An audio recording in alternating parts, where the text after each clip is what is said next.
The Nasdaq has new rules. If you are short into the opening bell on a day that you get a downside surprise on CPI, apparently you get slimed, which I think is brutal. Equity futures right now up by 2.9% on the S&P, on the Nasdaq up by 3.9%. CPI, downside surprise. This equity market absolutely flying. There's your opening bell switch at the board in the bond market. Treasuries firmer, a whole lot firmer. Yield to lower on a 10-year. By 18 basis points, you can call it 17 now.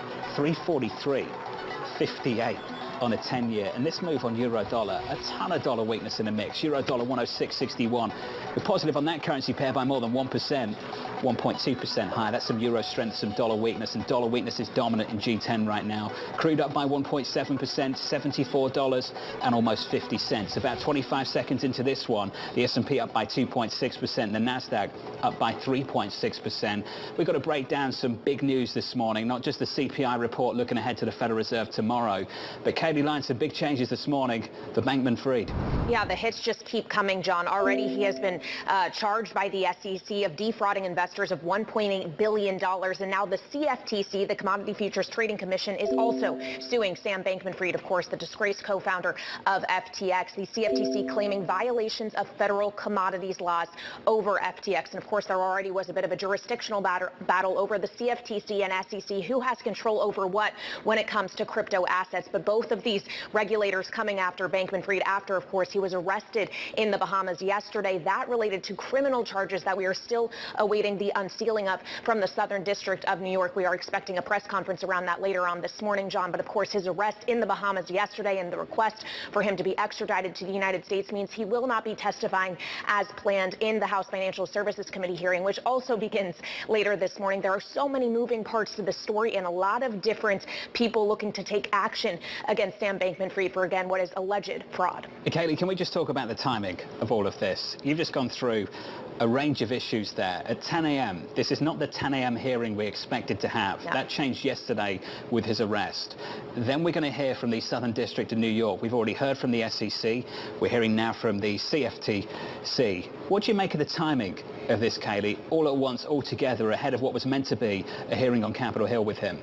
There definitely has been some conspiracy theories, I would say, circulating, at least that I have seen on Twitter, about the timing of this, considering Sam Bankman-Fried was not just a player in the crypto industry. He also had become somewhat of a political force in terms of campaign donations and lobbying efforts on Capitol Hill. So that is something that, yes, you have to factor in the equation. But the fact that all of this is happening on the same day and, frankly, happening so quickly. Remember, it's only been about a month since FTX declared bankruptcy. So all of these cases for actual charges to be being placed today, that timeline is much, much more accelerated and really speaks to the intensity of scrutiny on this particular issue, considering that there are millions of people who have lost billions of dollars in this episode, and a lot of people are looking for Sam Bankman-Fried to pay for that. Kayleigh, thank you. As always, just wonderful. Kayleigh's going to stick with us.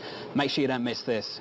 Bloomberg Crypto today, 1 p.m. Eastern Time, 6 p.m. in London. Katie Lyons, Matt Miller with a big show coming up. Big interview coming up in about 27 minutes time as well. The CFTC Commissioner joining Alex Steele and Guy Johnson. Looking forward to that conversation a little bit later. We'll catch up with Sonali Basak down in DC in about 10 minutes time, alongside Bloomberg's Anne-Marie Hordern as well. One stock I want to look at around the opening bell, because this is a big open. We've got United up by about 2.5% this morning. The company announcing a blockbuster deal with Boeing to buy up to 300 new planes.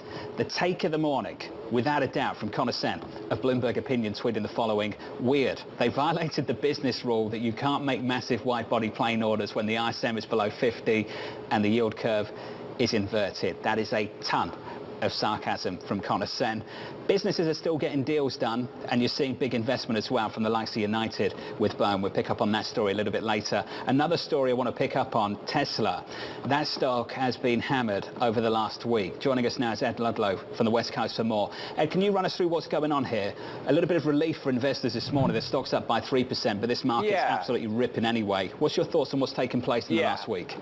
I mean, broadly speaking, the automotive sector or group has been downtrodden because of high inflation, right? And so the CPI print, you see an immediate reaction across all names. Tesla's included that, up by about 3.3%, biggest jump in almost 2 weeks. And it's kind of reversing some of the losses that we saw Monday, which took that stock to a 3-week low.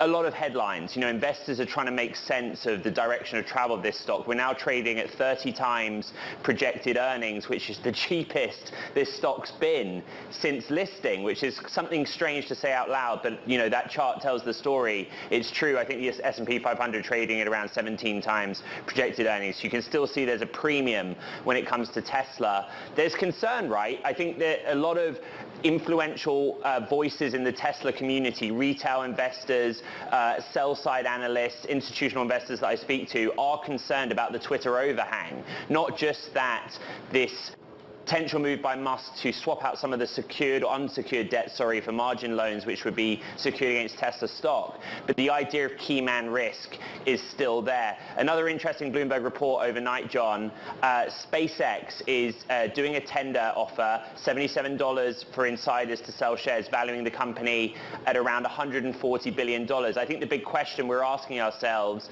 is, if SpaceX proceed with this tender, does Elon Musk sell? And that would, of course, impact his wealth because SpaceX is a big chunk of it. Just real quick, John, go to Rich Go on the Bloomberg Terminal, Bloomberg Billionaires Index. There's $900 million that separate Elon Musk, who's in top spot, from Bernard Arnault. And obviously Tesla's stock going upwards at this moment in time, but that could change any day depending on what happens. Ed, thank you. Just one of those rare cases where someone thinks their company is worth a whole lot more in private markets this year compared to what's been happening more broadly in markets in general. 6 minutes into the session, we're up by more than 2% on the S&P 500. Across the board, looking at the sector breakdown, we're positive. From consumer staples, where the relative underperformance is, we're up by about 1% there. The outperformance from communication services up 3.6%. Information technology up by 3.3%. BlackRock's Gargi Chaudhry joins us now. Gargi, you've had about an hour to go through this inflation report. What do you make of it? Hi, good morning. Good to be here, John. So policy is working. Everything that the Fed has been doing, as difficult as that has been for the markets, what the inflation data today shows us that it is going in the right direction. We are seeing core and headline inflation move lower. And one of the things that I have been looking for is that core services X of shelter inflation. And of course, Jay Powell told us to watch that. And that is moving lower. So overall, this is a very good first or second step that the Fed will be very comforted by, but it is not the end. This is not the time to get complacent. There is a lot more to do. And I think, tomorrow I'm sure we'll talk more about that, but tomorrow we'll hear exactly that from the Fed. Sense of relief, but it's not over yet. Well, Gargi, let's talk about the regime change. I heard from Philip Hildebrand of BlackRock, was reading through some of his comments this morning, who said, we've gone through this regime change now that even into next year, the bonds won't work in the way that people think the bonds will work. Now, I can tell you the bonds overwhelmingly are working this morning, and you can see that on the screen because I've got a two-year yield down by about 18 basis points. But can you speak to that, Gargi, just a little bit more? Sure, of course. And we came out with our iShares investment strategy outlook guide as well, where we are talking about the theme that, John, I've spoken in your show before, where we've talked about this yield of dreams and this idea that we've moved away from the regime of TINA, where there was no alternative or is no alternative, to the new one where bonds are back. Where they are back, though, is in the very front end of the curve. And obviously, we're seeing a move like this today, which is good, which is exactly what we've been talking about. But I think that we have to remember, and I think this is what we talk about when we talk about this newer regime, is that we're not going to go back to the pre-pandemic zero rates anytime soon. In a world where inflation is likely to rest in the 2.5% to 3% core inflation, for the next couple of years, instead of a 1.5% to 2%, rates are likely to be higher for longer, not lower for longer. And that is the new regime. So even though today on our Bloomberg screens we are seeing a tremendous move across the Treasury curve, which is exactly what we would expect to see, and obviously given the valuation in fixed income, it makes a lot of sense for investors to be gravitating to income-owning parts of the market, I would still say that we should brace ourselves to stay in a regime of higher for longer, not lower for longer. And what I mean by that is expect to see the Fed tomorrow tell us us that we're going to perhaps move interest rates up to sort of somewhere around the 5% range over the next couple of months and then stay there for some time instead of immediately coming back down to below 4.5%, which is unfortunately what the market's pricing in now. Well, you're certainly pushing back against some of these moves we're seeing this morning then. On the S&P, we're up by more than 2%. On the NASDAQ, we're up by more than 3%. You mentioned that rally in the bond market. Yields are lower on a 10-year by 15 basis points. On a 10-year right now, 346. On a 2-year, we're down 18 basis points to about 420. I'll stay on top of the price action. Got to stay on top of some of the charges being leveled against Sam Bankman-Fried as well. We heard from the SEC a little bit earlier this morning. In the last 20 minutes or so, we've heard from the CFTC. We're also waiting for some detail from the Southern District of New York. This New York court, that indictment against Sam Bankman-Fried has been unsealed. We're waiting to see, Kayleigh, whether we get a little bit more detail in the next couple of minutes, but I imagine everyone's scrambling to pour through that. Yeah, I'm trying to get my hands on the indictment right now, John, but we understand from the Associated Press that Sam Bankman-Fried has been charged with wire fraud, money laundering, violating campaign finance laws as well in an 8-count indictment. So again, we will look, John, for what all of those different counts are, confirmation from the Southern District of New York, and we are expecting a press conference to be held not too long from now, around 10 a.m. Eastern time. But again, that indictment in the Southern District of New York has been unsealed at this time, John. What a busy morning, Kayleigh. We'll come back to you in just a little bit. I want to go back to this price action. On the S&P, we're up by more than 2%. On the NASDAQ, we're up by more than 3 percentage points. Tech is outperforming today, but we've heard a lot of people tell us this week that maybe that's not a story that's going to continue. We caught up with Dan Suzuki of RB Advisors in the last 24 hours. Take a listen to what he had to say about tech leadership. Bear markets always signal a change in leadership. This is still the area of the market that's the most expensive area of the market. Expectations are too high. You're not going to see, even in a bull case scenario, you're not going to see the trajectory of earnings growth that you saw over the last decade to justify, that performance. A lost decade is par for the course. Gargi, I think you might agree with some of that. You said the accommodative monetary policy that drove the decade-long outperformance of growth and large-cap technology in particular is over. Gargi, just a final word on that. Speak to me about it.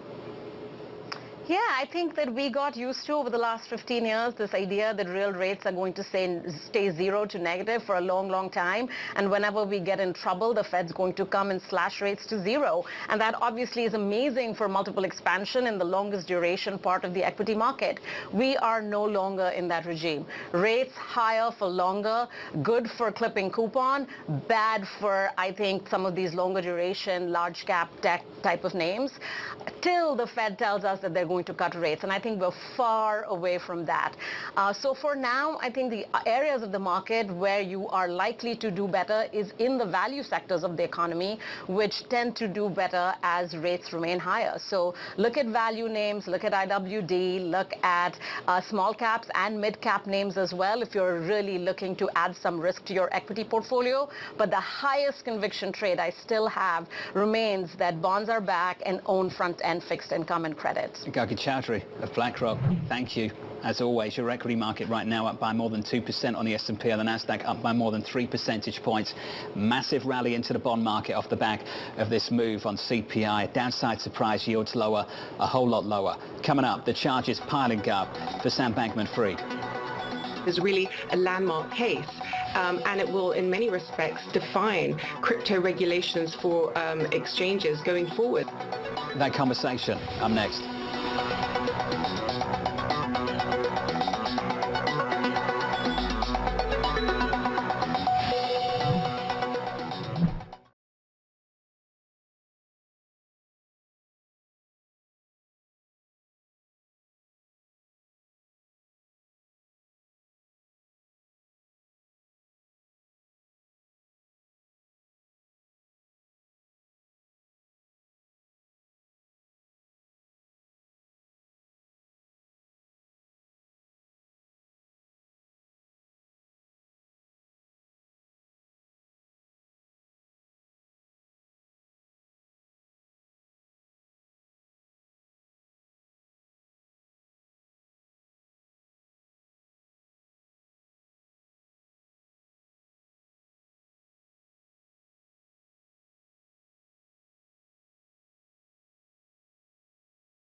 justice seems to be, in process, which I think is welcomed by those in the crypto industry. It's actually moved very swiftly. I mean, this is actually all happening in just over a month, so they've definitely moved very quickly. It's really a landmark case, and it will, in many respects, define crypto regulations for exchanges going forward.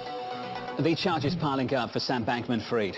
Charged by the SEC for defrauding investors of $1.8 billion, the chair Gary Gensler saying in a news release the following: "We allege that Sam Bankman-Fried built a house of cards on a foundation of deception while telling investors that it was one of the safest buildings in crypto." An indictment this morning also from a federal court here in New York alleging, quote, Bankman-Fried agreed with others to defraud customers of FTX.com by misappropriating those customers' deposits and using those deposits to pay expenses and debts of Alameda Research. Your team coverage starts right now with Bloomberg's Anne-Marie and Shonali Basak down in D.C. Kelly Lyons alongside me here in New York. Kelly, first to you. You're going through that indictment unsealed this morning. Walk us through the headlines. Well, there's a number of them coming out, many charges in total here in the Southern District of New York, including wire fraud and conspiracy counts, as well as Sam Bankman-Fried being accused of campaign finance violations. And that, John, one that is probably going to be of great political interest, especially with the hearings on Capitol Hill today, because remember, he was one of the largest donors in this midterm election cycle in 2022. When you go through the indictment itself, as I said, it is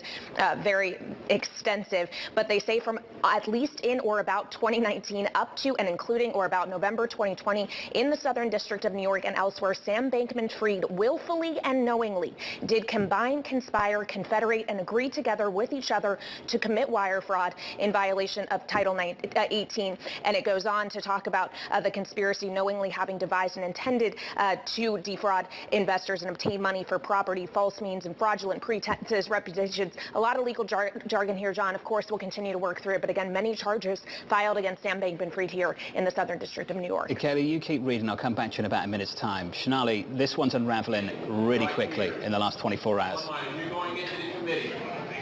In the last 24 hours, think about what a flurry of news we've had from the SEC to the CFTC. I am standing right outside of the House committee that is going to be talking to the new CEO of FTX to ask him how all of this has happened as they try to figure out how they make rules going forward ahead. Remember everything that Kayleigh was saying, not only about the charges that he's facing from the Southern District of New York, which are criminal counts, by the way, John. In addition to that, there's that campaign finance aspect where a number of the lawmakers that will be questioning the new FTX CEO have taken money from Sam Bankman-Fried. And by the way, the same goes for agriculture, which is more closely linked to the CFTC. Tomorrow you'll hear from the Senate. That includes Sherrod Brown, who has voiced skepticism in the past about how these new laws will be handled with such intense lobbying that has been done, including from companies such as FTX as they make new laws that govern this industry. But for now, we know a lot of information from these complaints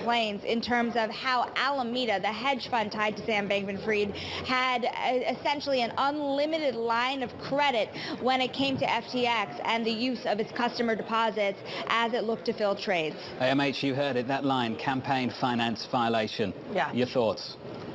Well, John, I'm just reading it now. It says, from the start, Sam Bankman-Fried improperly diverted customer assets to his privately held crypto hedge fund, and it goes on and said, use those customer links to make undisclosed venture investments, lavish real estate purchases, and large political donations. That is a massive embarrassment for all these lawmakers on Capitol Hill that has received campaign finances and donations from Samuel Bankman-Fried. Now, Jonathan, we should also note, besides the fact that he was one of the biggest, the second biggest actually in this election cycle,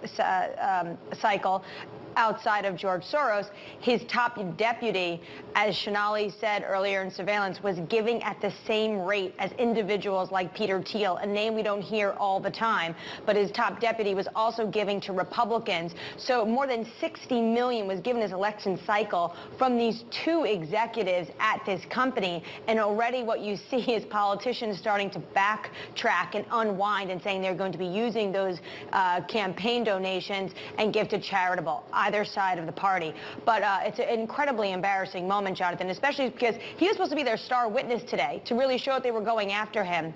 And there was no bias. But of course, this is the first time Congress has really getting a handle and being able to go after this collapse we saw from early November of this company and FTX bankruptcy, but their star witness is not going to be there. So, you know, Maxine Waters wasn't too happy about that. Kelly, some of this is absolutely scathing. This quote, Bankman-Fried was orchestrating a massive years-long fraud, diverting billions of dollars of the trading platform's customer funds for his own personal benefit and to help grow his crypto empire. Katie, you've had a bit more time to read the document.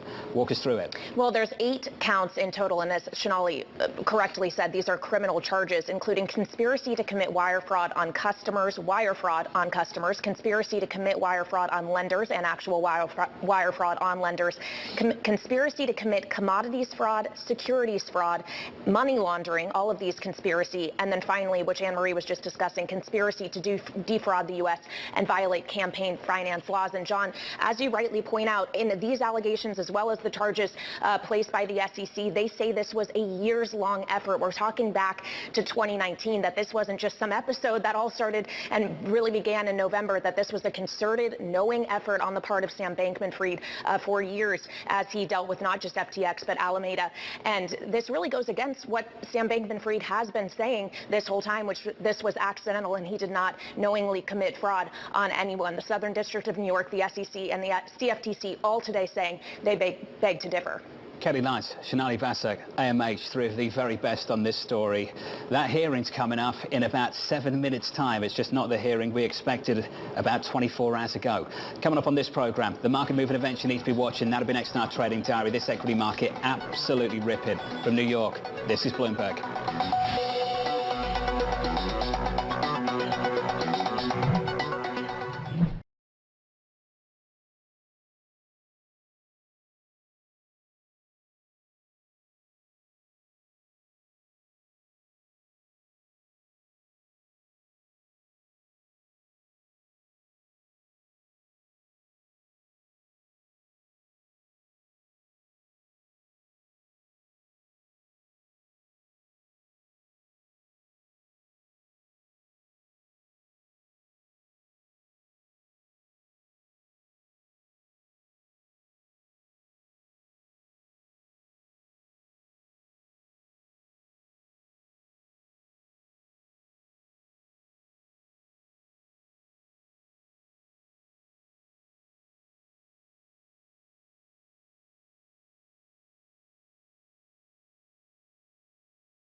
25 minutes into the session, equities pushing higher off the back of a softer than expected inflation report in America. Yesterday on the S&P, biggest one-day pop at a close of the month so far. We're looking to beat that today. We're up by 2.76% on the S&P, on the Nasdaq up by 3.84%. You can guess what's happening with bond yields. 2s, 10s and 30s looking a little something like this off the back of that inflation surprise to the downside, softer than expected. Yields lower at the front end by 22 basis points on a 2-year. We are down to 415.98 on a 10-year. We're down about 18 basis points to 342.85. Just a snapshot of the price action. Let's get you the trading diary. The president will have things to say on the inflation report at the White House at the top of the hour. Look out for that. The FTX testimony on Capitol Hill goes on without Sam Bankman-Fried. A Fed rate decision and Chairman Powell news conference coming up tomorrow, followed by decisions from the BOE and the ECB on Thursday, plus another round of jobless claims, and in the mix, retail sales and PMIs to close out the week. From New York, that does it for me. Thank you. Thank you for choosing Bloomberg TV. Good luck for the rest of the trading day. This was the countdown to the open. This is Bloomberg.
From the financial centers of the world, this is Bloomberg Markets with Alex Steele and Guy Johnson.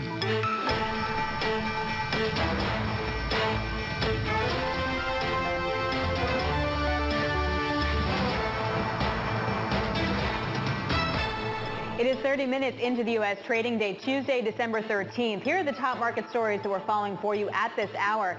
Sam Bankman-Fried charged. The FTX founder is charged with wire fraud, conspiracy, and campaign finance violations by the Southern District of New York. We're going to also take you live to the FTX hearing in D.C., where its new CEO will testify. And inflation cools off. You get prices rising less than expected in November. Traders pricing in a lower peak policy rate ahead of the Fed's meeting tomorrow. And is good news actually good news? Equities soar, yields tumble, dollars sink as markets whip around after those inflation numbers. From New York, I'm Alex Steele with my co-host in London, Guy Johnson. Welcome to Bloomberg Markets. Guy, you could argue that we were already coiled for some upside no matter where the inflation print came in because there was such a high volatility premium, but nonetheless, I mean, S&P's up 2.5%. Yeah, I suspect there's a few people that probably weren't expecting this number to come in quite so soft, and as a result, there's a bit of a short squeeze coming in here. So I think positioning is always going to be a factor in these kinds of situations. My question really is, A, does this put 25 on the table? B, if Powell sounds hawkish tomorrow because he's a little ticked off about the equity rally today, is the market going to ignore him?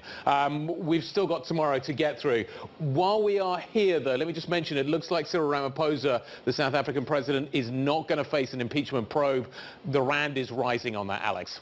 Yeah, you're looking at dollar rand. We're now down by about 0.3%, so definitely seeing that move. So politics still front and center, and we're dealing with the markets, politics, and also what's happening in D.C.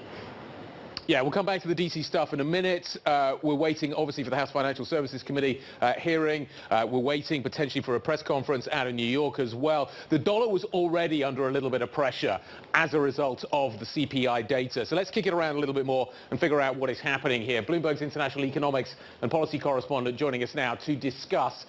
Mike, this was a softer than expected number, and the than expected bit I think is quite critical here. This is still a relatively high number, but it does give the Fed a little bit of breathing room. Does it give them enough room to think about 50-25 rather than 50-75? Not for tomorrow. Tomorrow 50 is locked in, and this just confirms it. But the question for Wall Street tomorrow is going to be, what do they say about what happens in 2023? We're starting to see move lower in inflation much faster than had been anticipated by most people, not by everybody who uses the Bloomberg, but I'll get to that in just a second. Goods prices continuing to slow. Disinflation there. Services prices up a little bit, but a lot of that is still housing. Housing was up 0.7 for owner's equivalent rent. So that hasn't begun to come down yet, but the Fed thinks it's going to very soon. So that would take a lot out of the overall inflation rate.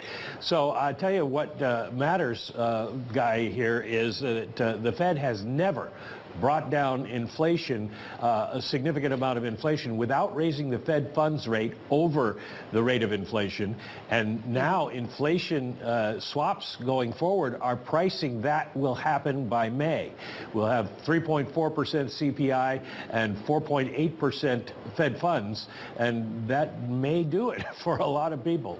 Yeah, Mike, I'm wondering, though, if this does shift the focus for the Fed and for markets to the tight labor market versus the inflation readings.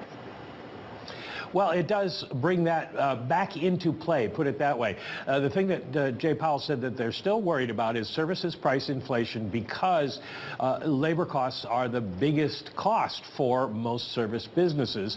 And because many of those jobs are not as attractive and not so many people came back into the labor force, they're still having to pay up to get people to come to work.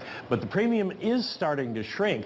So if we see unemployment start to rise and those job openings in the JOLT report start going down, then that should be also good news for the Fed. Not great if you lose your job, but right now it looks like you can get another one fairly easily. Mike, thanks a lot. I appreciate it. Bloomberg's Michael McKee. Thank you for joining us. We're still looking at the S&P up by 2.3%. Our other top story of the day is what's happening in D.C. and FTX. The new CEO of FTX, John Ray, is appearing before the House Financial Services Committee to testify on the collapse of the crypto platform. This comes just hours after founder Sam Bankman-Fried was arrested in the Bahamas. We just got that unsealed court case as well from the Southern District of New York. Want to bring in Bloomberg's Sonali Basak. There's a lot to piece through here, but Sonali, stay on the D.C. angle for a moment. What do we want? What is the House going to want to get out of the hearing today? A few things, Alex. We know that there's the testimony itself from John Ray as he speaks to the House Financial Services Committee today. He has already said that FTX had been commingling funds and they had improper record keeping here of all of the activities that went down at FTX, especially in relation to Alameda and the loans taken out from Alameda and Alameda executives. Now, you're going to also want to see the lawmakers here parse through the details that have come through the civil complaint from the SEC, the CFTC charges as well as the indictment that was unsealed really just minutes ago with 8 criminal counts related to what had gone down with Sam Bankman-Fried and FTX, including counts of wire fraud and these broader attempt to defraud investors, which you could see really throughout all of these cases that have been released within the last couple of hours here. Sonali, is there a sense of frustration there that this is moving faster than maybe the timeline that many of those in the House would have hoped for? Absolutely. I mean, in the sense that you saw Maxine Waters, for example, late last night saying for weeks they have been trying to get Sam Bankman-Fried here to testify under oath to the American public that deserves answers. I would also say that if you take a look through these through the indictment and through the SEC complaint, you do see a lot of detail here that goes far above and beyond, and in some cases very, very, very much contradicts what Sam Bankman-Fried had been telling investors himself through that series of media interviews he did up till the hours before he was arrested yesterday.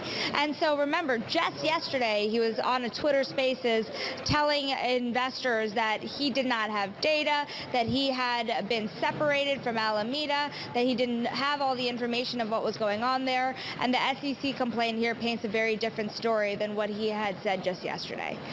Sonali, in terms of what the committee is going to do, do they have a game plan, and do we expect them to be united and stick to it? Because in many ways, that's going to tell us how Congress is going to be looking at transparency and regulating crypto going forward. Especially because there's so many different asset classes that we're talking about here. The crypto tokens themselves, where the SEC has been really debating and fighting really hard here as to whether they're classified as securities and how to handle that among an industry that has flown away with token issuance. And then you have the CFTC when it comes to the futures products itself. And then there's the ETF issue as well. So there are different places that both regulators can start to play a role here. But remember, the SEC is closely aligned to the House Financial Services Committee, Senate Banking, whereas agriculture really deals with the CFTC. And this is not even just a crypto issue. This is an age-long problem on Wall Street. Where does the jurisdiction fall when it comes to these different asset classes? When in Washington here, both sides, agriculture and banking, want a piece of the pie and oversight. Remember, there's a lot of debate on how to regulate these asset classes moving forward. Tokens, stable coins, futures, or otherwise, and there is not a lot of consensus. And remember, a lot of these people had looked to Sam Bankman-Fried very recently, both in terms of donations, as well as lobbying efforts, as well as collaboration in terms of the direction of the industry. So a lot of soul searching going on here today. Sonali, is there to a certain extent a land grab? Are there different parts of DC that want to regulate this, want oversight on this, or is this something that people don't want to be able to oversee, don't want in general, to be able to regulate? It's hard to say. It's hard to say, Guy, that they don't want to be able to regulate it at this point, if you think about it, because millions of people have just lost so much money, whether it's with FTX or whether it's with one of the other half dozen crypto lenders or exchanges or brokerages that are now filing for bankruptcy. And by the way, they might not be the only ones. And so it's very hard to say here that crypto can't be regulated or shouldn't be regulated in some form when Americans are losing money. Global investors are losing money. But I would also say, to your point here on do they really want to regulate this, there's a ton of other issues going on here for this committee alone, let alone the Senate Banking as well, that go far above and beyond cryptocurrencies. So when you think about how to regulate the financial system, is crypto the main game in town? You could argue that given that millions of people are losing this much money, that putting the cart before the horse here in terms of regulation might start to make a little sense after a decade of this industry being unregulated. Sonali, great stuff as ever. We'll look forward to the ongoing coverage. Sonali Basak joining us from Washington, D.C., outside the House Financial Services Committee hearing. There is Mr. Ray himself. We will be hearing from him shortly. Joining us now, CFTC Commissioner Kristen Johnson. Commissioner, let's talk about the pace at which things are moving here. What is your sense of how things are developing? We're suddenly seeing everything coming together very, very quickly. And I'd like to get your sense of who's got a handle on it, what is going to happen next.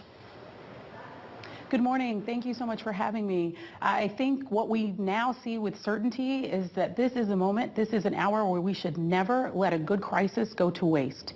The implosion of FTX, the speed and rapidity that you describe, the rapid decline of the firm itself, and then the revelations that are described in John J. Ray's testimony for today before the House Financial Services, media accounts, and now increasingly in complaints filed by DOJ, SEC, and presumably other federal regulators shortly, illustrate an utter, as John J. Ray described it, failure of corporate governance and risk management oversight, and absolute disregard for the appropriate controls that should have been around or surrounding or influencing any access to customer assets or customer funds. Kristen, the CFTC has now sued Sam Bankman-Fried, FTX, and Alameda Research for violations of federal commodities laws.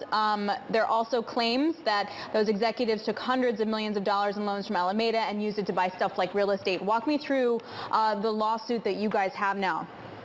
Absolutely right. It's a perfect description of the suit we're bringing. It alleges fraud on the part of the firm and on the part of management with respect to oversight of omnibus accounts of customer assets.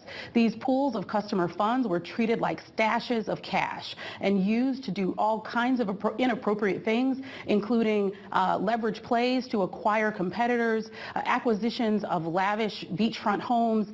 This is the antithesis of anything that is permitted in regulated markets, and we have oversight authority to bring fraud claims and fraud and market manipulation claims under Section 6 of the Commodity Exchange Act and Regulation 180. And we will be doing that to the fullest extent of the law. Innovation is not a get-out-of-jail-free card.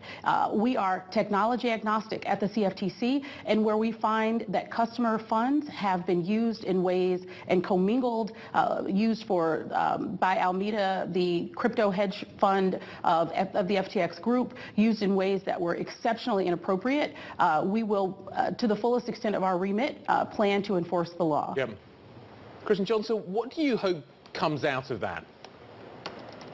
Well, in reality, what we must have immediately is reform, and that begins with greater visibility into the crypto exchange market, heightened and coordinated oversight. I am internally and externally calling for my fellow commissioners at the CFTC to lock arms with the commissioners at the SEC and other regulators, federal and state, to begin to create that kind of visibility and to craft the kinds of reforms that will ensure that those customer funds are not used to create a playground for management where there are inappropriate controls, no record keeping or bookkeeping, the absolute absence, utter disregard for traditional corporate governance controls. All of that must come to an end. And I believe that we have existing authority to begin to deploy existing regulation to that end and to protect customers and the integrity of markets. Hey, Kristen, what is the distinction between your lawsuit from the CFTC and the one from the SEC?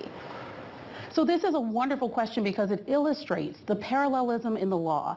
I just described to a colleague here that there are two market regulators in the United States, one overseeing the securities markets, one overseeing commodities and derivatives markets.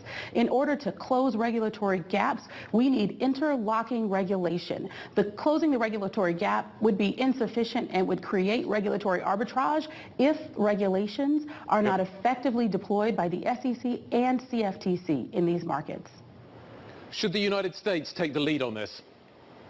Absolutely. So I was recently here on Bloomberg with you all a few weeks ago. I was in Europe. I was in London, Paris, and Madrid. I was meeting with our colleagues who are regulators all around Europe. I've been engaged in conversations with colleagues around the world. It is time to establish a uniform set of regulations that establish a threshold, a floor, beneath which no jurisdiction or the regulations of a jurisdiction would be allowed to fall. Establishing this baseline will ensure not just protection of U.S. markets, but will ensure that the contagion that we've witnessed in crypto exchange markets will never be allowed to create the kind of systemic risk concerns that might trigger the kind of global recession that we've seen in other contexts. We are listening right now to Chair of the House Financial Services Committee, Maxine Waters. She is opening the hearing right now, talking about Sam Bankman-Fried's arrest. We will be taking this live once FTX CEO John Ray begins his testimony in just a few minutes' time. Kristen, before that happens, something I feel like that's going to come up a lot, whether you're looking at a civil suit or the criminal charges, is intent versus being dumb. How do you look at that versus like an intent to defraud, an intent to use funds purposely, an intent to commingle funds versus just not having the right kind of oversight and being lax? How do you view that?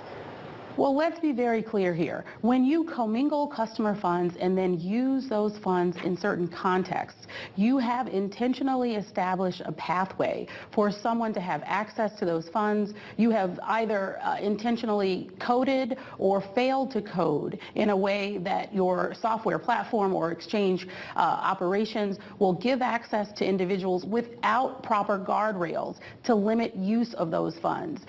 One should not be able to argue that there is a lack of intent merely because there is no apparent and smoking gun that signals that you have gone out of your way to defraud or rob.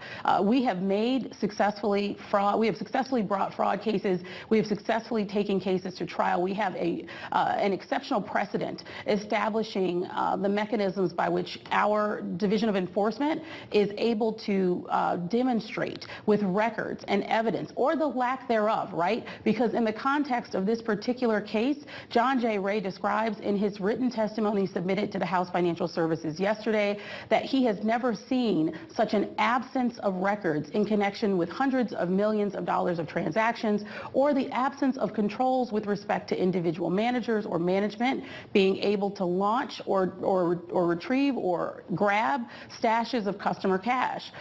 So I believe there are records and there are witnesses who will be able to establish the pattern and practice that took place at Alameda and at FTX as well. Kristen, do you think that investors did enough here? Do you think they did their due diligence?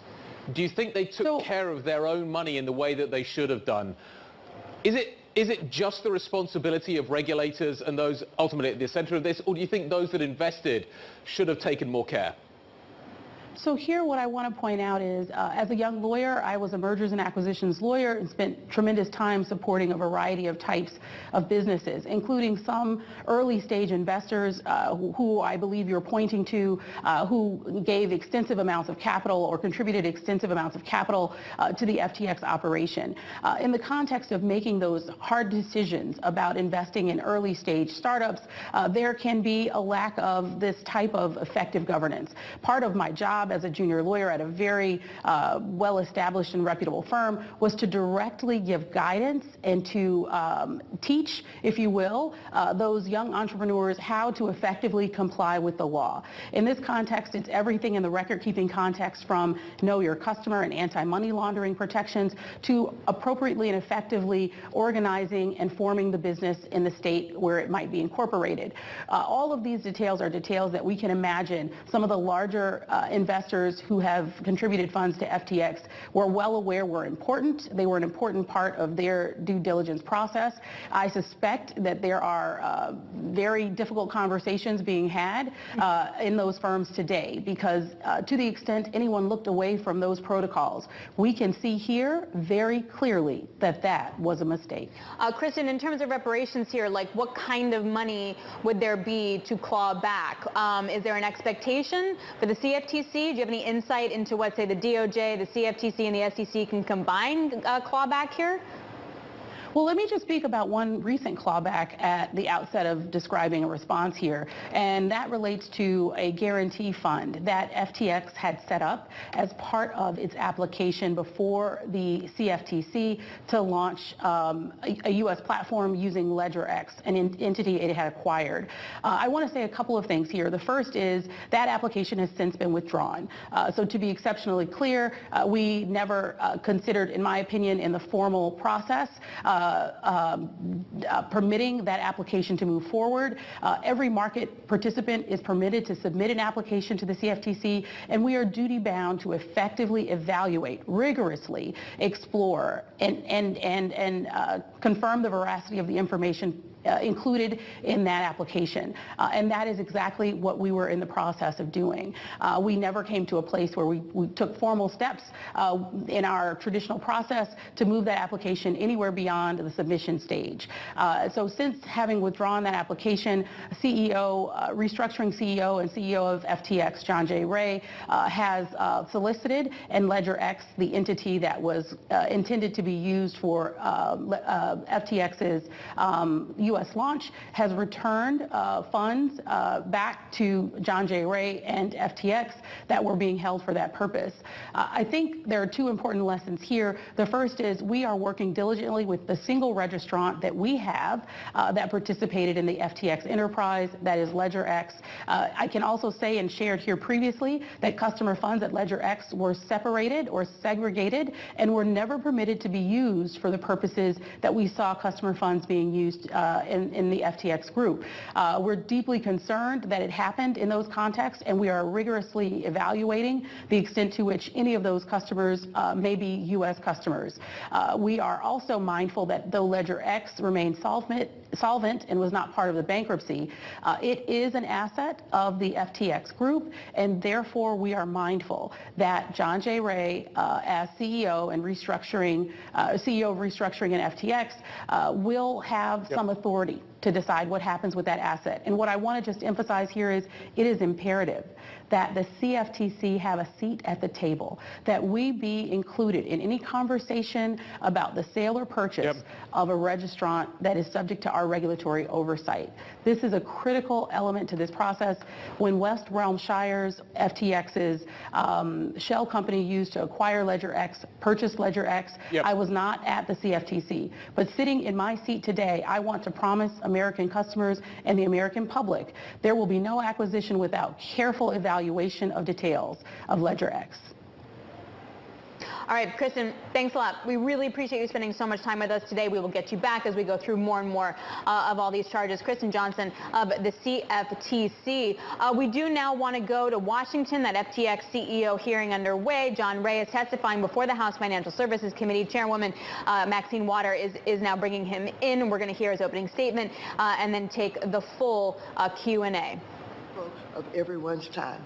Mr. Ray, you are now recognized for 5 minutes to present your oral testimony.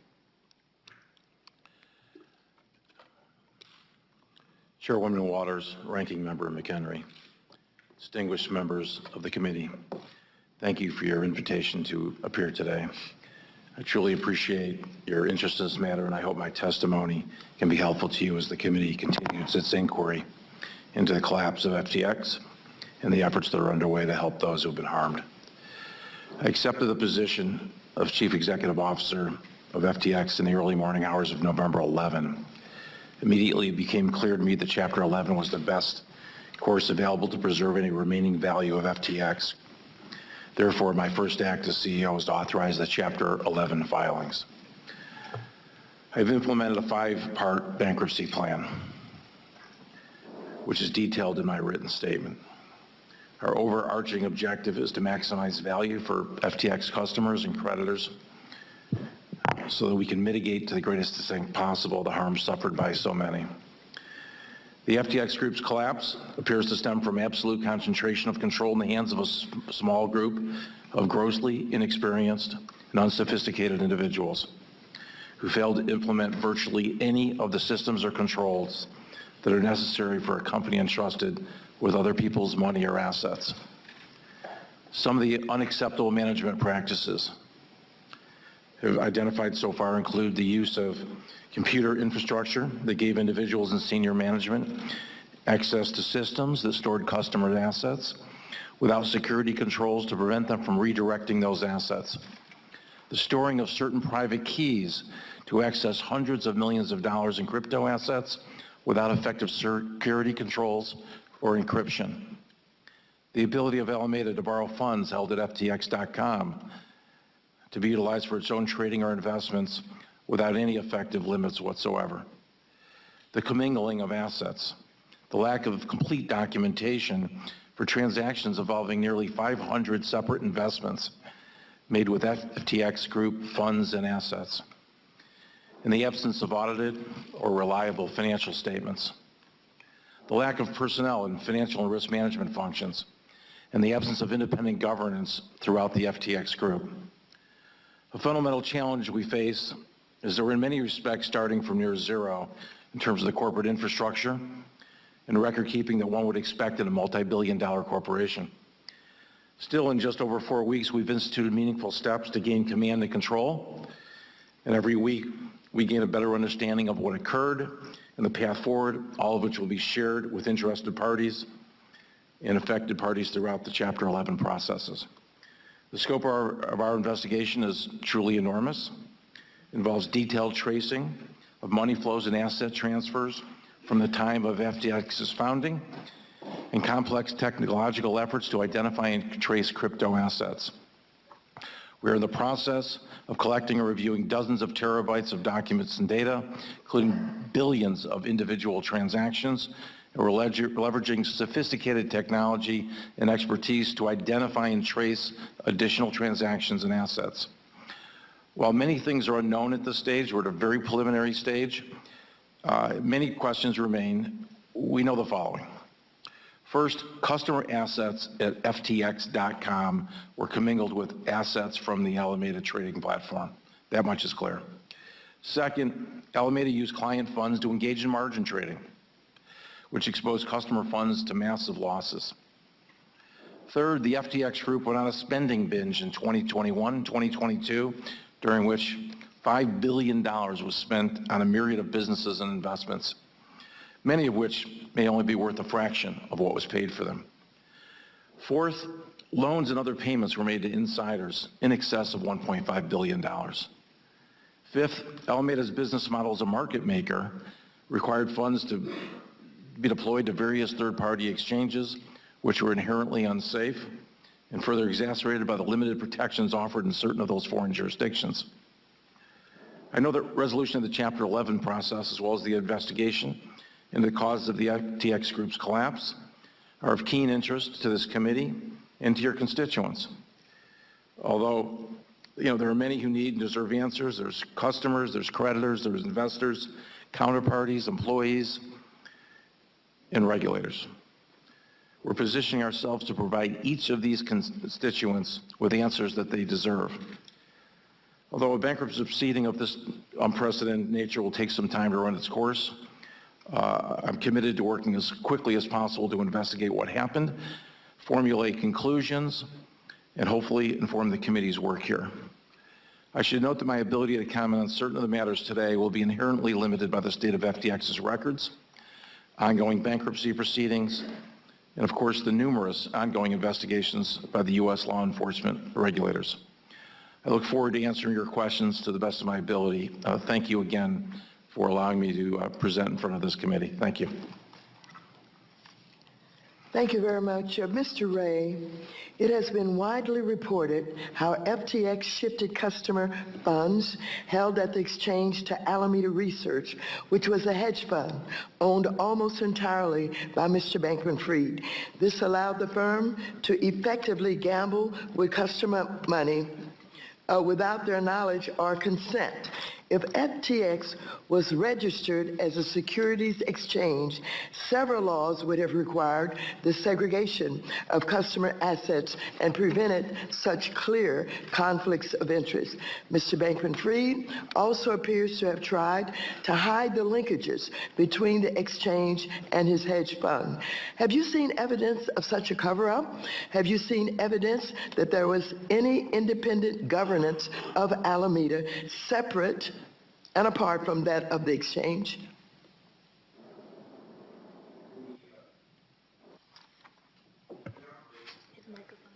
The operations of the XTF Group were not segregated. It was really operated as one company. As a result, there's no distinction virtually between the operations of the company and who controlled those operations. Well, Mr. Ray, another bankruptcy filing revealed that Mr. Bankman-Fried personally received a $1 billion loan from Alameda Research. In a meeting with committee staff, Mr. Bankman-Fried was unaware of the terms of the repayment, interest details, and could not confidently state who authorized the loan. He claimed that he reinvested this money into the exchange, but knowingly chose to have the loan issued to him rather than FTX to avoid directly connecting Alameda Research to FTX. Can you elaborate on any significant findings in connection with this loan? The loans that were given to Mr.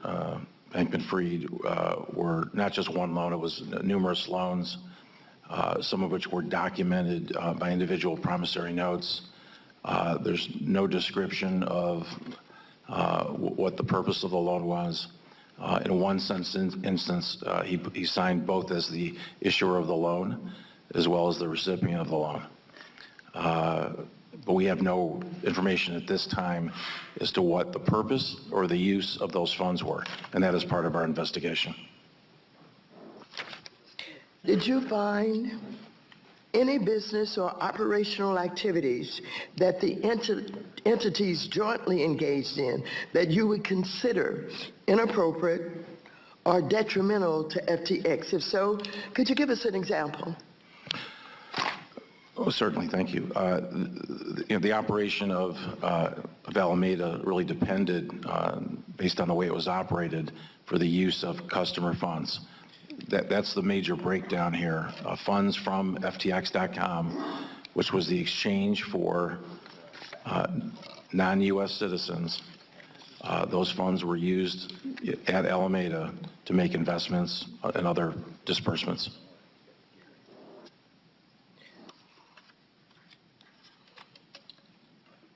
Did FTX have sufficient risk management systems and controls to appropriately monitor any leverage the business took on and the interconnections it had with businesses like, again, Alameda? There were virtually no internal controls and no separateness whatsoever.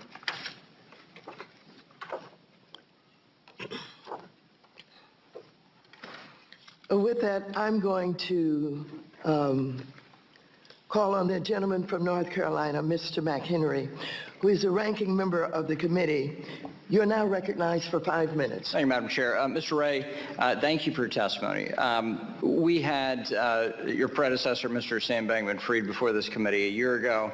And given where we are, can we just start from the beginning? You have in your declarations some clear outlines, but I want to make sure we have this in the record. There are different groups of businesses under the FTX platform or umbrella. Your declarations separate the businesses into 4 silos. We described that. Yes, for structural purposes and just for ease of presentation, we tried to take the over 100 entities and we put those in 4 silos. To demystify that, it's very simple.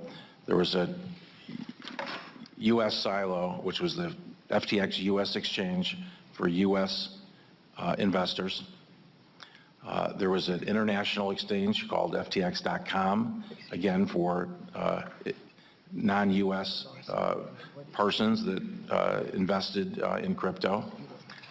There was Alameda, which is purely a crypto hedge fund, which made other investments, venture capital type investments. Then there's a 4th entity, which was purely investments, and although our investigation is not complete, those investments were most likely made with either Alameda money or money that originally came from FTX.com. But that 4th silo is just purely investments. And who owned those 4 silos? All those entities were, owned or controlled by Sam Bankman-Fried. Okay.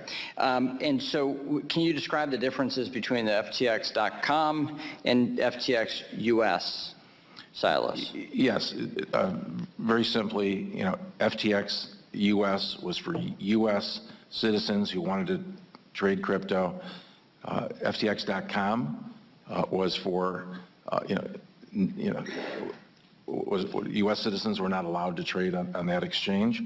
That's very simple. And I would make one other comment, which is separate and apart from any of those 2 silos. It was LedgerX, which is a regulated entity regulated by the CFTC, solvent and separate from the FTX U.S. silo. Okay. And that is a distinct silo. That's a distinct company. That was a distinct company within the U.S. silo, yes. Okay. So then Alameda Research and the venture capital businesses, what did Alameda Research do? Essentially made crypto investments, engaged in, margin trading, took long and short positions in crypto, essentially invested in crypto. But of course, we now know also invested in over $5 billion of other assets, which are in a variety of sectors. And what was the practice between Alameda Research and FTX.com? Have you established anything you can disclose to us today? In essence, Alameda was a user, effectively a customer of FTX.com. That's how it was essentially structured. Was that a distinct set of capital between those two companies? Well, we now know the answer to that is no. No. Okay. And with the information you have right now, when approximately did FTX begin to experience financial trouble? Well, it was first disclosed to the public beginning around November 2nd. But when this began was months, if not earlier years. Our investigation is continuing. But this is not something that happened overnight or in the context of a week. Okay. So you had the distinction between FTX US, FTX.com, Alameda Research. What was the relationship between FTX.com and FTX US? Was there a distinction between the two? There was a public distinction between the two. What we're seeing, though, is that the crypto assets for both FTX.com and for FTX US were housed in the same database. It's called the AWS system, which is just an acronym for Amazon Web Services. It was all housed in the same web format. And is that distinct from Alameda's assets? Yes, it is. Okay. So in your testimony, you said that there is, quote, an absence of independent governance throughout the FTX group, end quote. Yet Mr. Bankman-Fried has said that, quote, he wasn't running Alameda or making decisions on the Alameda side, end quote. Is this an accurate statement by Mr. I assume you're going to say your statement's accurate. Is Mr. Bankman-Fried's statement accurate? I don't know the basis for his comment. I will note that he owned 90% of Alameda. So, but you've seen no distinction in governance between the two? Oh, absolutely not. There's no distinction whatsoever. The owners of the company could really run free rein across all four silos. Thank you for testimony. The gentlewoman from New York, Mrs. Velasquez, who is also the chair of the House Committee on Small Business, is now recognized for 5 minutes. Good morning, Mr. Ray. You have had a long career working on several high-profile bankruptcies, most notably the Enron debacle. Mr. Ray, you were recently quoted in the New York Times as saying you have never seen such a complete failure of corporate control, and the level of dysfunction was the worst you have ever seen. Can you expand on these statements and what you have seen since taking over as CEO to make such a remark? Yes, thank you. That comment went to really one thing that we found, which every case is different. The challenges of every case is different. The issue here that I was speaking to is I've just never seen an utter lack of record keeping. Absolutely no internal controls whatsoever. And of course, this case is then made difficult in that context when you're dealing with technology. Mr. Ray, a number of debtors in the FTX group are located in offshore jurisdictions. Will this complicate the efforts to retrieve the assets of those debtors? If so, why?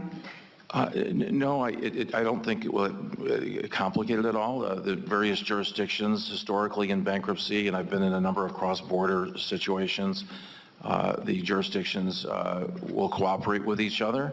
The regulators in all these jurisdictions, I think, realize that everyone's there for a common purpose to protect the victims and recover assets for the victims of these situations. how much have you been able to secure, and where are most of these assets located? We've been able to secure, over $1 billion of assets. We've secured those to cold wallets in a secure location. It's an ongoing process, though, which will take, weeks and perhaps months to secure all of the assets. Are most creditors located in the U.S. or foreign jurisdictions?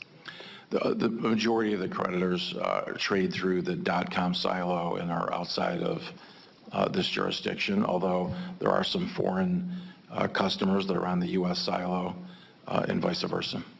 So it is my understanding you established 4 silos. Can you explain why you believe establishing these silos and taking this approach will maximize asset recovery for creditors?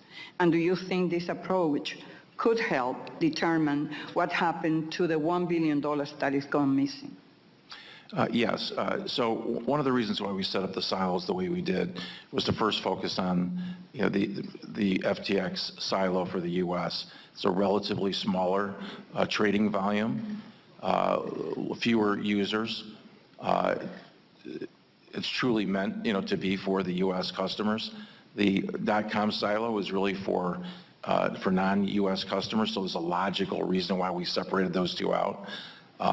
The Alameda Fund, well, that's just the fund that, that drew resources from the exchanges. So it's really separate. It was not for customers per se. It was just simply a hedge fund.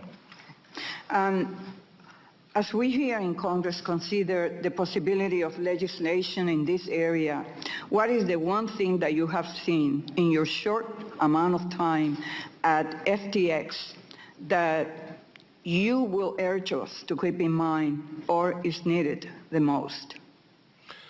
I don't want to speak to detailed regulations or make observations about regulations. That's certainly not an area of my expertise. However, we're dealing with people's money and their assets.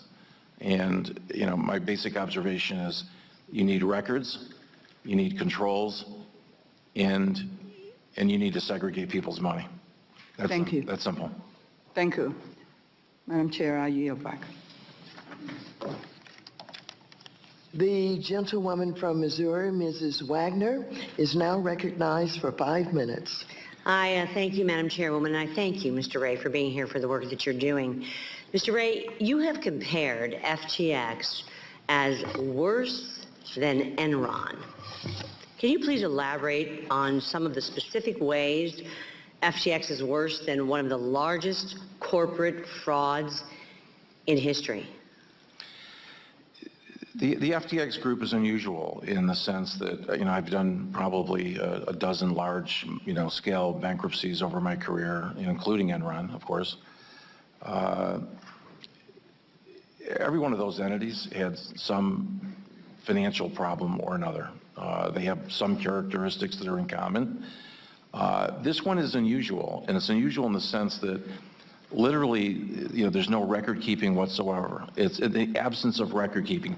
Employees would communicate, invoicing and expenses on Slack, which is, essentially a way of communicating for chat rooms. They use QuickBooks, a multi-billion-dollar company using QuickBooks. QuickBooks? QuickBooks. Nothing against QuickBooks, it's a very nice tool, just not for a multi-billion-dollar company. There's no independent board, right? We had one person really controlling this. No independent board. That's highly unusual in a size company this is. And it's made all more complex because we're not dealing with, widgets or, or something that's tangible. We're dealing with crypto. And the technological issues are made worse when you're dealing with an asset such as crypto. Mr. Ray, Mr. Bankman-Fried has apologized, I'll subquote here, for mistakes he has made. Based on your review, is there a way to know if the transfer of FTX customer funds to Alameda Research was done by mistake? I don't find any such statements to be credible.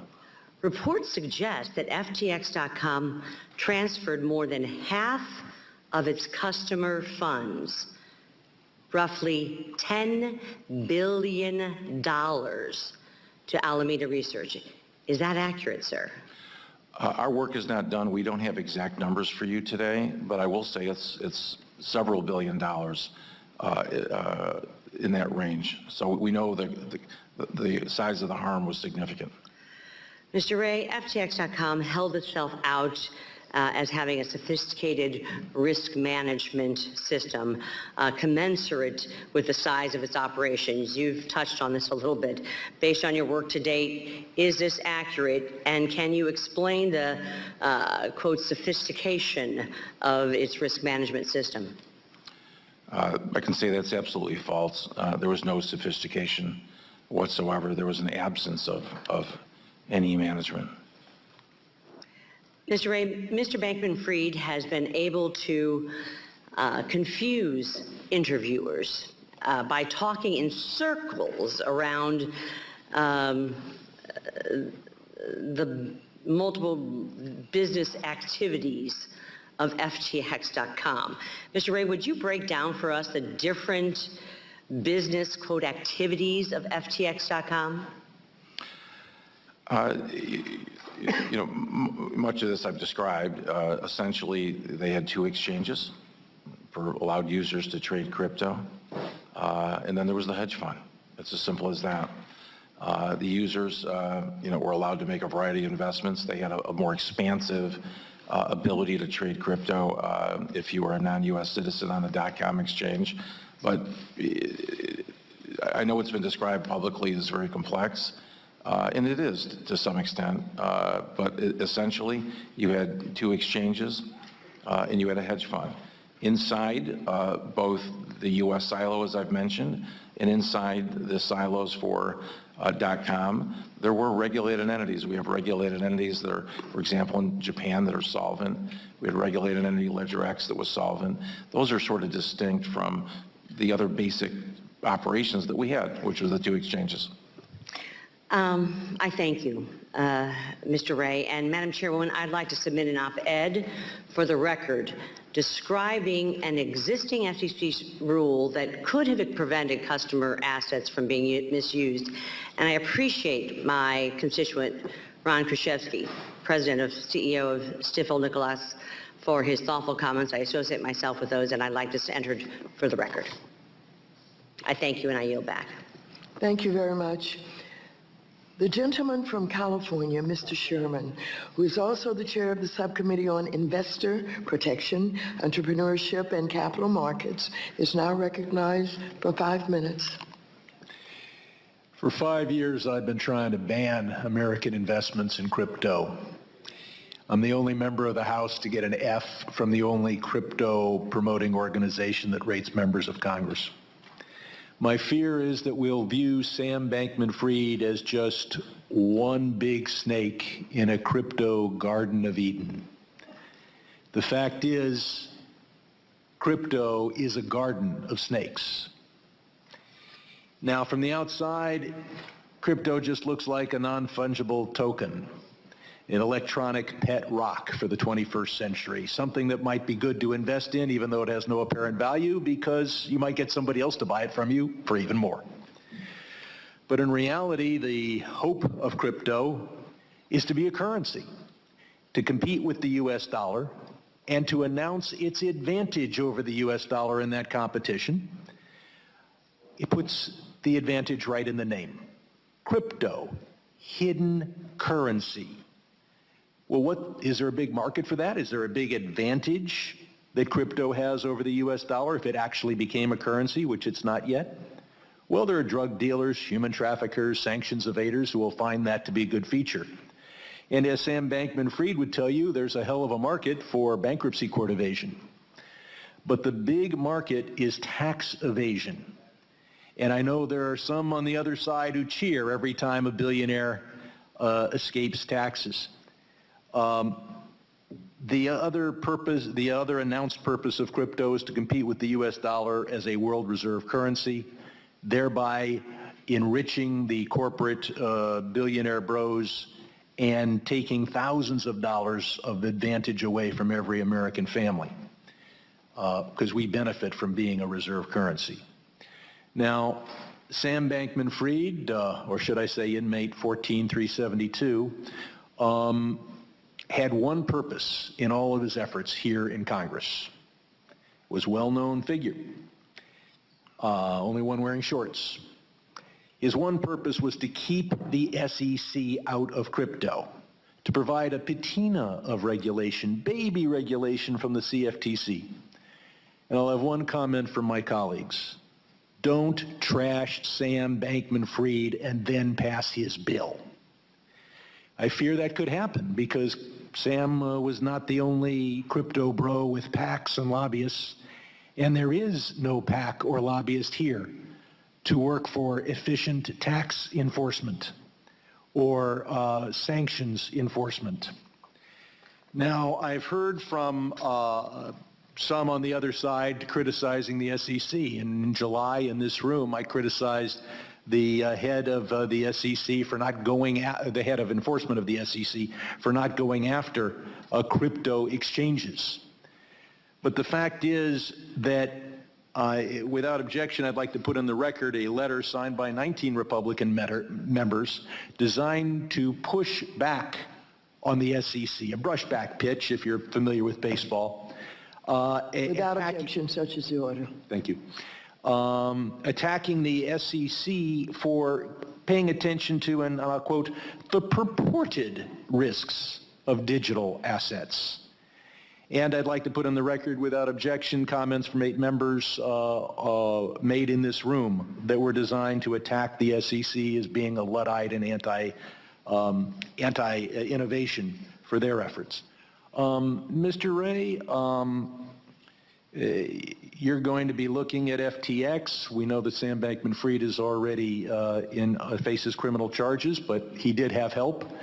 Will you be looking for and turning over to U.S. Law enforcement authorities information about the possible criminal actions by Ryan Salome, Carolyn Olsen, and the other folks in the fancy apartment?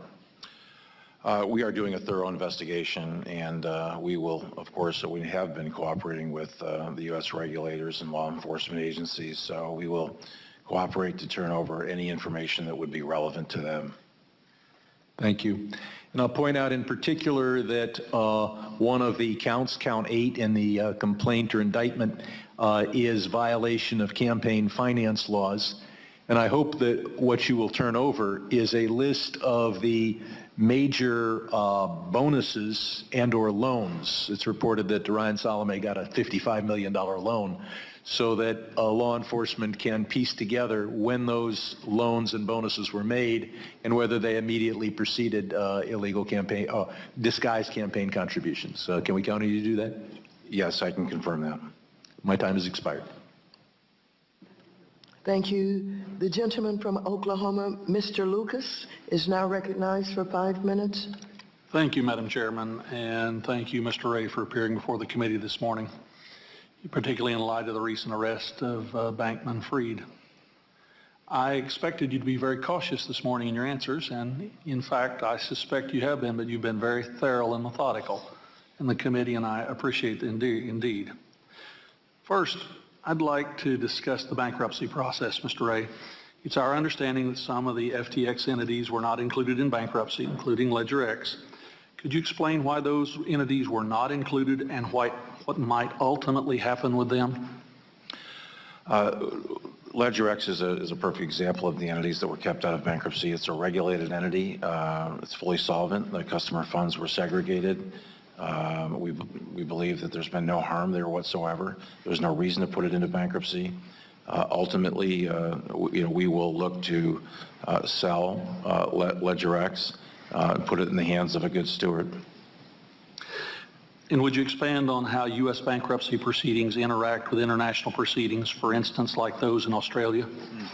Yes, the system is really designed to have a cooperative relationship with liquidators in other jurisdictions. We share information, we cooperate with each other relative to maximizing customer value, and ultimately facilitating distributions and overall facilitation of the completion of the scheme in order to render customers as whole as possible. As we've all seen, of course, SEC has charged Mr. Bankman-Fried with defaulting investors along with charges from the CFTC and the Southern District of New York. In your testimony, you described FTX Group as having unacceptable management practices, and you made that graphically clear, in particular to how Mr. Bankman-Fried is accused of. The SEC specifically alleges that one way in which Mr. Bankman-Fried diverted FTX funds to Alameda Research was by directing customers to deposit cash into Alameda-controlled bank accounts. Mr. Ray, could you explain how FTX was able to conceal that? We're still, somewhat early in our investigation, but we can confirm that funds were deposited directly into Alameda as opposed to FTX bank accounts. Unfortunate, obviously, situation. One last question on the bankruptcy. It's been reported that FTX Digital and FTX Australia were not included in the bankruptcy filing because local regulators had already initiated their own proceedings. Is it true that they could not have been included because of that? Yes, our filing occurred on November 11, and there was other filings that had occurred shortly before. One last thought, Mr. Ray. Clearly your profession is cleaning up messes that other people have made. That's a fair way to describe it. Not messes that you made, but they made. How does this compare, in your experience, magnitude-wise? Well, it's the worst or the worst by magnitudes? It's one of the worst from a documentation standpoint. Even in the most failed companies, you have a fair roadmap of what happened.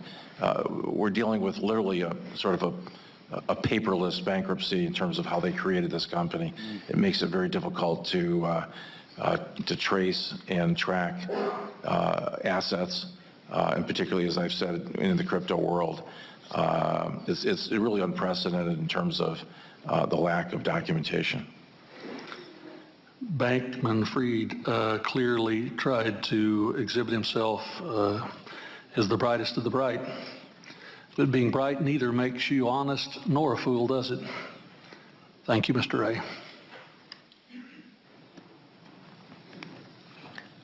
Thank you. The gentleman from Texas, Mr. Green, who is also the chair of the Subcommittee on Oversight and Investigations, is now recognized for 5 minutes. Thank you, Madam Chair. And I thank the witness for appearing today. Sir, I have in my left hand a sealed indictment from a grand jury as it relates to Mr. Samuel Bankman-Fried, and in my right hand, the Securities and Exchange Commission's complaint that has been filed against the same defendant. Let's put aside the civil complaint. I have one question, but first I'd like to lay a predicate by going through these charges in the criminal complaint. Wire fraud on customers, conspiracy to commit wire fraud on lenders, conspiracy to commit commodities fraud, conspiracy to commit securities fraud,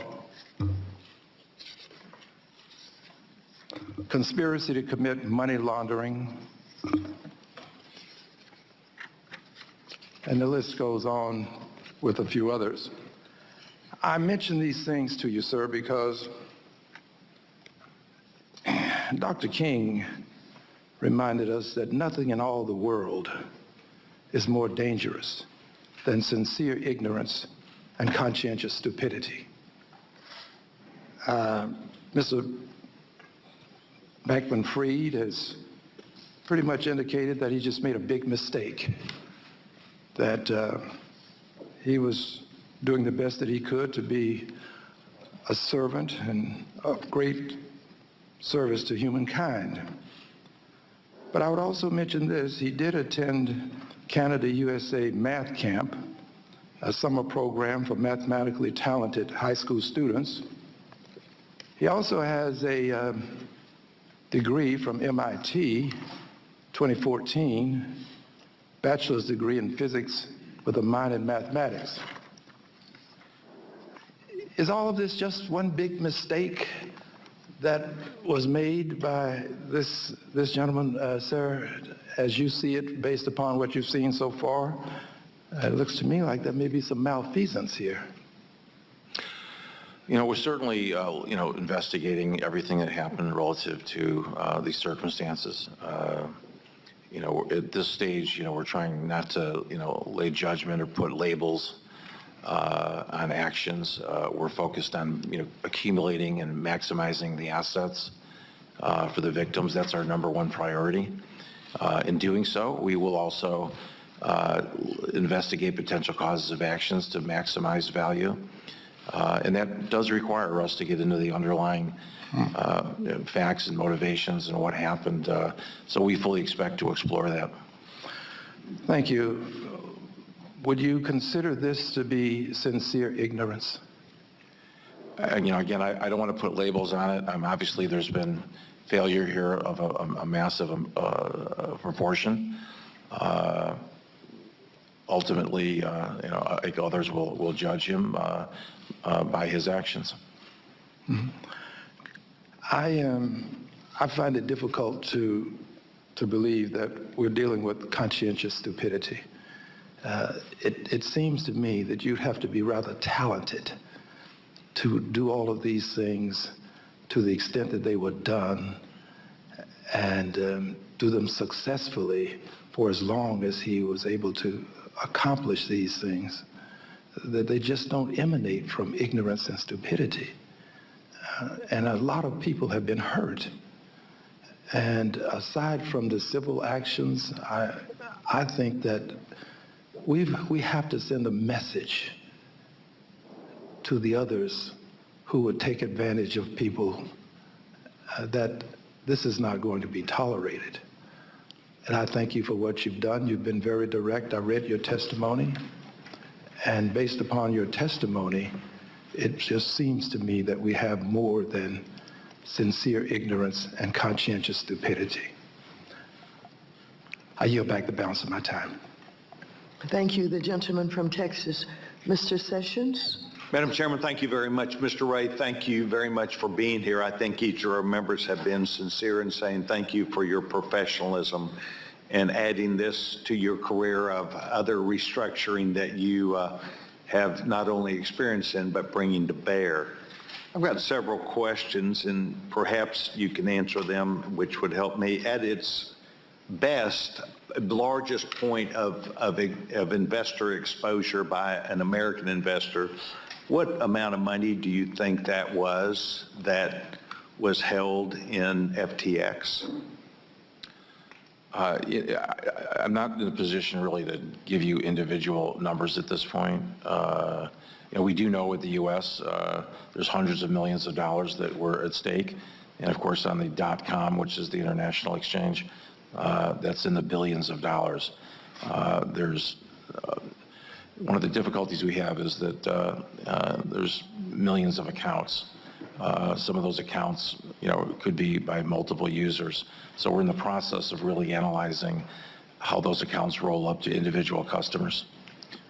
Are you aware of the SEC at any point asking questions, coming to visit, providing paperwork about these hundreds of millions or billions of dollars that drew some attention from the SEC about this American investment, or what I would say exposure?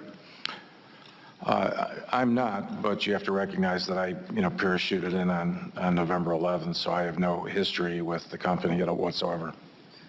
So you do not know about any questions, interaction?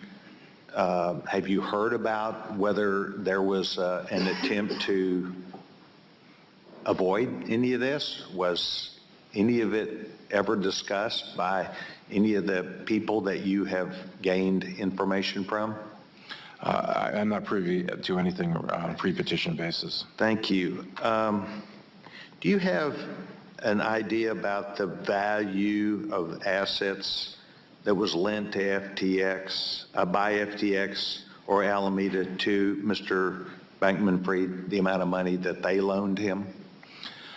Well, we know that the size of the loss, measured essentially, at this period of time is several $billion, but you have to remember that, asset values, fluctuate. So how much the value assets were worth at the time that they may have been transferred to FTX.com may be a different number than the loss as of any particular date. We do, of course, know that we have several $1 billion of losses, and we know that there was billions of dollars lent out, billions of dollars of other investments, so that we essentially have a roadmap to figure that out. The roadmap that you're speaking about, in your past, I don't claim you necessarily know it now, were IRS forms that were filled out by the company, were they properly filled out? Have you looked at those to see that they were complying with the IRS law? We are looking into that very thing. We've hired Ernst & Young. They are taking a comprehensive review. They're going backwards and starting with the earlier years. We're reviewing the return that was filed in 2020, 2021, and of course they're looking at all the transactions within 2022. So that review is ongoing, and we certainly will look at that in detail.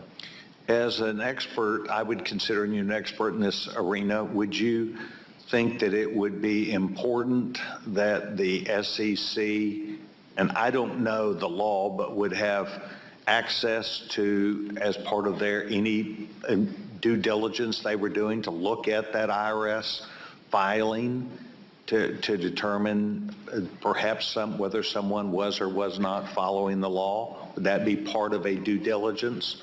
Well, we certainly would make anything like that available to any of the regulatory agencies, whether it's the SEC or the IRS. We're fully cooperative to them.